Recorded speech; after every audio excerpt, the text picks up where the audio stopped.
Ladies and gentlemen, 1992 Mazda MX-5 Miata, the NA generation with the pop-up headlights, the one that started it all. Gotta love that license plate too. Jinbai Itai. If you know, you know.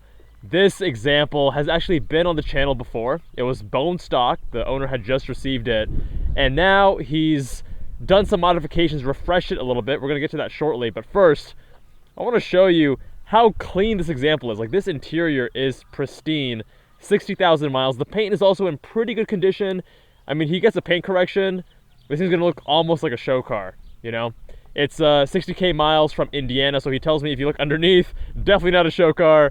It's, you know, a bit of rust from being in Indiana where they salt their roads. Gotta love the size, proportions. Of course, inspired by the Lotus Elan. This was the Japanese interpretation of a small, lightweight, front-engine, rear-wheel drive roadster. And the first thing you're gonna notice is we've got these Enkei RPF1s 15x8 wrapped in Continental ExtremeContact Sport 2s, section width of 205, square setup. We also have, the brakes will have been refreshed essentially, so the owner called the original brakes quite crusty, but he did brake lines, rotors, calipers, everything rebuilt or refreshed, and he put G-Loc street pads because he's not planning on tracking this. He has his Integra Type S for that. He's doing autocross and mostly just street driving with these.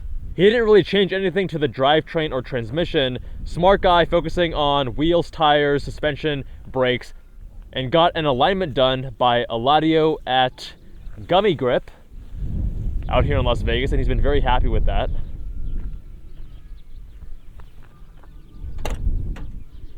Oh yeah. Ooh. This is tight. You'll notice we have Jesus right here because last time we reviewed this car, there were two Mormon missionaries that, you know, approached us. One was a car enthusiast, one was really all about Jesus. They gave us this car, talked to us a little bit about Jesus, and yeah, still have that from the last time. She comes to life. 5-speed manual transmission. That exhaust sounds pretty good. But since we're driving, we're gonna actually get the top up. It's a bit of a process. So you go to the newer Miatas. It doesn't like the doors opening, obviously, with the engine on. You do the newer Miatas, it is so simple. You get so spoiled. These older ones, they didn't have as advanced of a top mechanism. So here we unlock, open that all the way, unlock. This one's kind of broken, just gotta open that a little bit more. Boom, boom. And then you got a zipper here. A much more involved process than more modern convertibles. Ooh.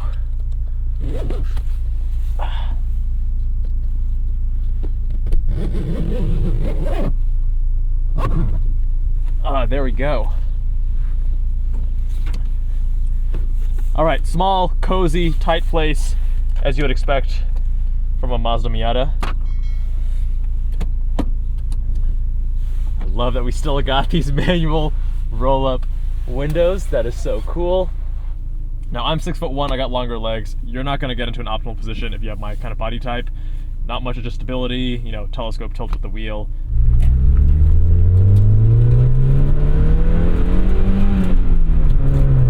Wow, this is a great transmission, dude. Short throws, really tight and mechanical and notchy. I actually like this transmission a little bit more than even the more modern Miatas, the ND3, the ND2. This, of course, being a 5-speed, but these throws are, you know, shorter, notchier, less space between gates. I like that. Wow, heel toe, not the easiest. I mean, that one was smooth, that one worked, but like, it's the, if you could actually see my feet, it's a little bit janky what's going on down there. Not made for size 13 shoes.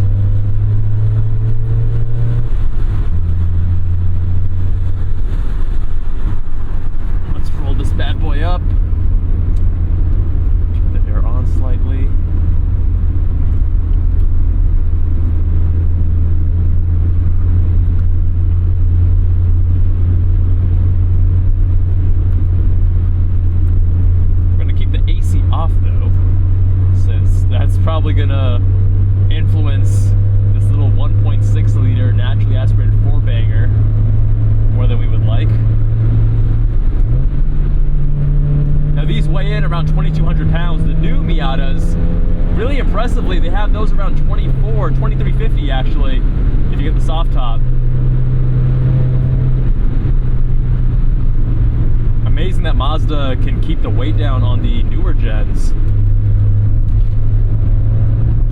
We got hydraulic steering, but I mean, people kind of go black and white with, hey, hydraulic good, electric bad, but as I talk about on the channel, steering has 4 main components. You got feedback, which is the hardest thing to get right. You have accuracy / slop. This one has a little bit of slop. Not the most accurate rack. So you kind of wiggle it here and nothing happens with the car. There's the actual weight. It's a very light steering rack, lighter than the newer gens, and that's because, you know, it's a small, light sports car, so it kind of fits the character. And then the ratio of the actual rack. So older cars tend to have slower ratios than newer cars. And I think a lot of newer cars do that because they want to make it feel artificially sharper and more responsive than it actually is.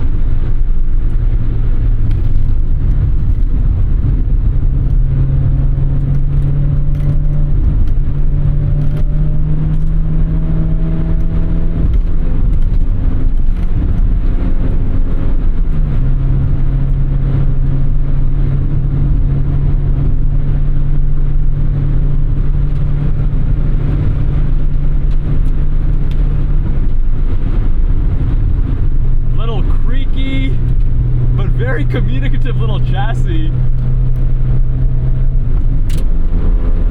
Gotta really rev this thing out.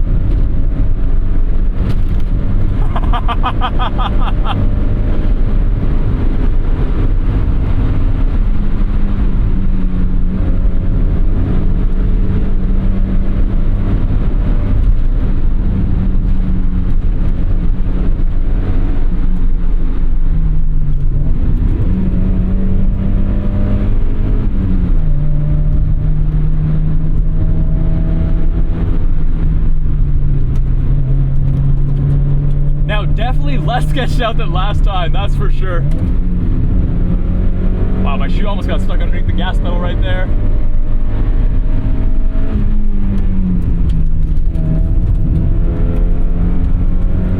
A lot more planted. The brakes still not a point, not a strength of this example, this vehicle, but definitely better than last time. Car feels a lot more planted, less floaty. That's thanks to the coilovers. And less roll up front thanks to the sway bar.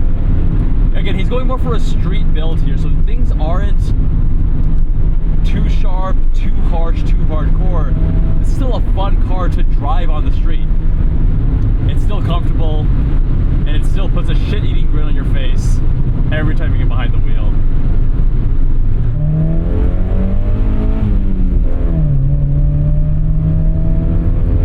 So you don't actually want to rush it between shifts, like I did right back there. You want to give it a second to let the revs fall. Take your time shifting between gears. It's such an eager little, it's like a happy small dog. It's so playful, whimsical, doesn't take itself too seriously.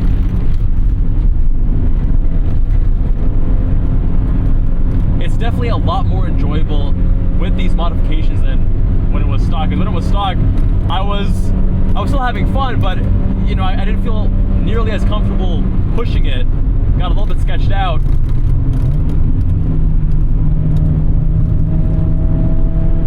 You don't have excessive body roll here.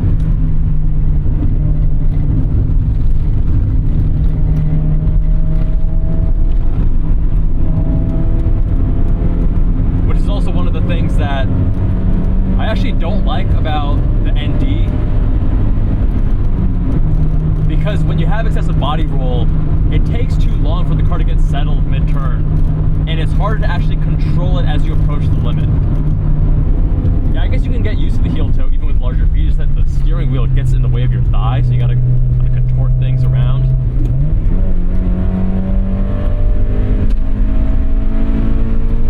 7,000 RPM redline. Not the most powerful engine by any means, but I love the sound with this new exhaust. She eggs you on, you know? My uncle actually had an NA.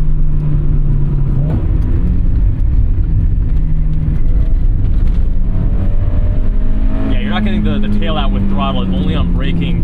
You're gonna feel the back end starting to wiggle a little bit. But yeah, my uncle had an NA, and me and my brother must have been like elementary school age, maybe 5, 6, 7. And he had both of us in the front seat. Imagine that, 2 kids somehow fit in the front seat. And he went, it wasn't even like a parking lot, it was literally, I think it must have been like a cul-de-sac. And he did donuts there, and we were just having a riot. I was so sad when he sold that car. You know, I really respect Mazda a lot as a brand because they have, for a long time, I mean, this is 3 decades old, right? They have this focus on the things that I think car enthusiasts really appreciate and enjoy. You can tell that the people who are behind these vehicles, they love cars. I mean, having such a great manual transmission 3 decades later is astonishing, really. And you see that philosophy across all aspects of the vehicle. I mean, look at the inputs, right? The steering, sure, it's an older rack, but for the time, like, this is good steering. The manual transmission, even by today's standards, is excellent. I mean, I do prefer the slightly shorter throws here versus the ND, but the ND is a little bit tighter, more modern. It's still such a great transmission. It really surprises you how tight, notchy, and great it feels to row between gears.